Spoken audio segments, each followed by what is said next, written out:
information iri kusvika panews desk. It's your boy Super Galo. It's super. Pano pamuzinda wevanhu muri Zimbabwe. Right now tine information iri kutotaridza kuti Chris Mutsvangwa something. So muri Zimbabwe takakuudzai tikati mukomana anonzi Chris akaiswa pakona. Vanhu vakatadza kunzwisisa kuti iwe kana uchiti Chris Mutsvangwa waiswa pakona kutaura kuti chii. Muri Zimbabwe inzwai.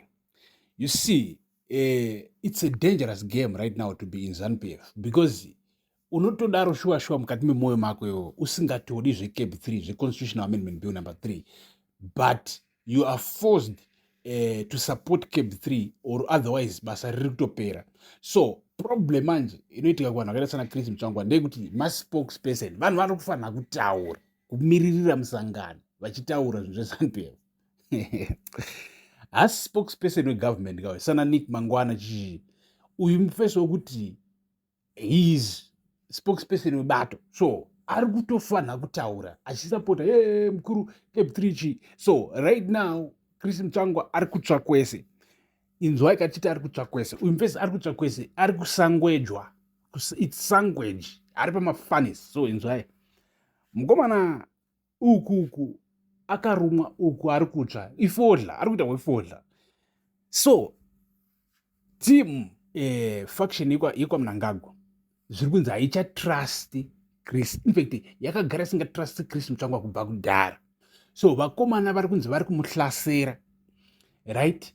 Apawo Chiwenga faction inenge ichitiwo Chris Mutsvangwa uritoriwo zimwe top dog raMnangagwa. Why kana wanga usingadi boss muri Zimbabwe inzwai, kana wanga usingadi zveCAB 3 ungadai wakanyarara, but problem ndekuti unoda kudla kwese.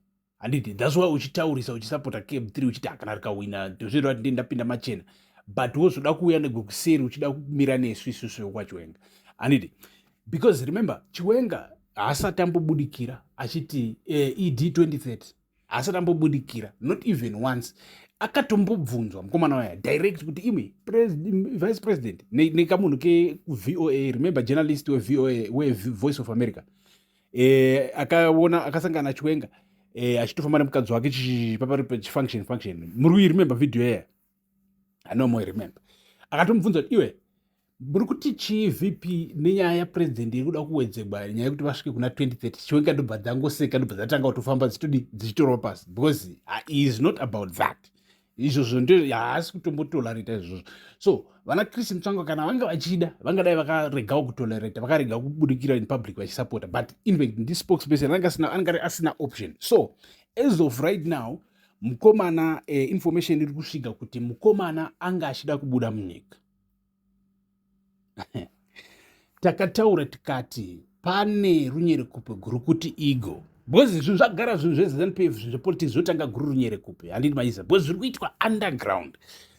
First tiri kutaura nyaya 6 June, right? Pane a red line iri kunzi yakadrowa on the ground nemilitary kuti 6 June, because 6 June ndopatotaurwa pari kupinzigwa chibhiri ichi, because chaimbofanirwa kupinzigwa musi wa18 wakomana ndopazoti achazopinzigwa 2 June uko chichichi. So by 6 June wakomana kutasira kuti by 6 June chavhotegwa muparliament chatopasiswa, because it's an obvious thing, it's going to pass. Handiti because tose tatoona kuZANU-PF uko vachitretena kuti ukangonovhotera ukangonovhota kuti no paCAB 3 tiri kutozokuita recall, tiri kutozokudzinga muparliament.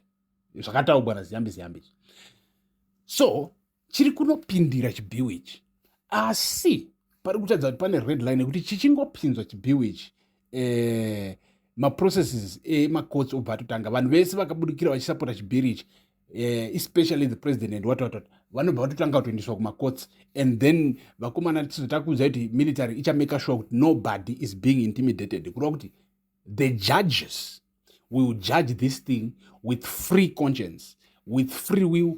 Zvino kuti madecisions avachaita will be entirely based on the constitution, not based on intimidation kana kuti cash kana kuvhundusigwa nzeve ukarega ukakuda kungojaja kuti ari mumaziva kumana anovhundusira vamwe kana kuvaisa muhomwe, right?